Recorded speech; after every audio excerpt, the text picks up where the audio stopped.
Maulang morning sa inyong lahat. Ayan, dito po ako sa Conwood. Isang company po ito. Meron lang pong nakiusap sa akin na parent. Kanina po, tinawagan ako. Kawawa naman.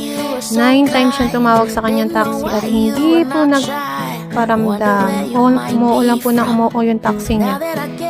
Nakakaawa naman po, late na. Masama pa ang panahon. Kaya nung nakiusap po siya, hindi naman po ako nagdalawang isip na samahan siya para may hatid sa kanyang trabaho. So, ayan, para maipakita ko rin po sa inyo kung ano po yung ibang way na daraanan ko. Dahil dun po sa unang vlog ko is ibang way po yung dinaanan natin. So, ito po, ibang way rin naman to ng pauwi po ng aming tirahan. So, tag-ulan po, tagbagyo, mag-ingat po tayong lahat.